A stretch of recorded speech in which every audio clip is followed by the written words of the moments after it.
আমাদের দেশের এক শ্রেণীর লোকেরা শিয়াদের ইতিহাস পড়ে ইতিহাস বিভ্রান্ত হয়ে তারা বলে থাকেন হক বাতিলের লড়াই এই কারবালার লড়াই।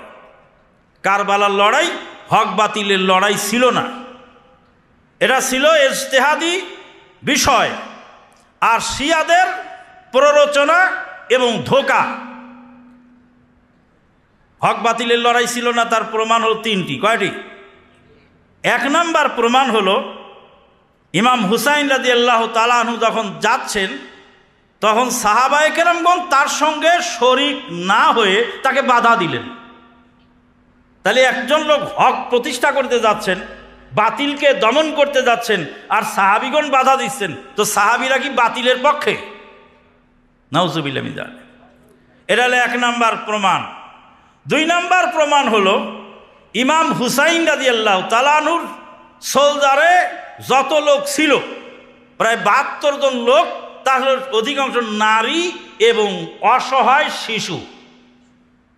কেউ যদি বাতিলকে দমন করার জন্য হক প্রতিষ্ঠার জন্য যুদ্ধ করতে বের হন, সে কি পরিবারের ছোট বড় আন্ডা বাচ্চা নারী অসহায় তাদেরকে নিয়ে বের হন? তাদেরকে তো নিয়ে বের হয়েছেন কেন? যদি হক প্রতিষ্ঠার লড়াই হয় আর বাতিলকে দমন করার লড়াই হয় তাহলে তো তিনি আন্ডা বাচ্চা নিয়ে যেতেন না। সাহাবায়ে কেরামগণ বলেছিলেন যে আপনাকে যদি যেতেই হয় তাহলে অন্ততপক্ষে আপনি এই অসহায় নারী এবং বাচ্চাদেরকে রেখে যান।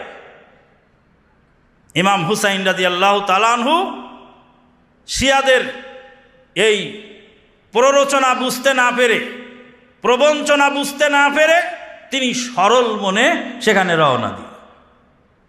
দুইটা কারণ বোঝা গেল। এক নাম্বার কারণ সাহাবায়ে কেরামগণ তার সাথে গেলেন না এবং বাধা দিলেন। দুই নাম্বার কারণ হলো তিনি গেলেন অসহায় নারী এবং শিশুদেরকে সাথে নিয়ে। তিন নাম্বার কারণ হলো সেখানে তিনি পৌঁছার পরে যখন দেখলেন শিয়ারা ধোঁকা দিয়েছে তখন তিনি আবার ফেরত যাওয়ার চেষ্টা করলেন। যে যুদ্ধের ময়দানে বাতিলকে দমন করার জন্য হকের জন্য নামে সে কি যুদ্ধের মাঠে আবার ফেরত আসতে চায়? ইমাম হুসাইন রাদিয়াল্লাহু তাআলা আনহু তিনটি প্রস্তাব রাখলেন উবাইদুল্লাহ বিন জিয়াদের কাছে। এক নম্বর প্রস্তাব, আমাকে মদিনায় ফেরত যাওয়ার সুযোগ দিন। আমি ধোকার মধ্যে পড়ে গেছি, আমি ভুল বুঝতে পেরেছি, আমাকে মদিনায় ফেরত যাওয়ার সুযোগ দিন। নতুবা সিরিয়ার সীমান্তবর্তী এলাকায় আমাকে চলে যাওয়ার অনুমতি দিন। নতুবা ইয়াজিদ বিন মুয়াবিয়ার সঙ্গে সরাসরি আমাকে দেখা করার সুযোগ দিন। তিনটা প্রস্তাব তিনি রাখলেন।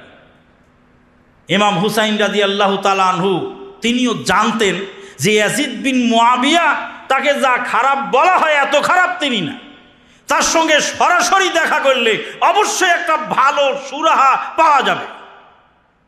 কিন্তু এই জালেম উবাইদুল্লাহ বিন জিয়াদ সে তার কোনো প্রস্তাবকেই মানলেন না, সব প্রস্তাব নাকচ করে বলেন হয় আত্মসমর্পণ করো না যুদ্ধের জন্য প্রস্তুত হও।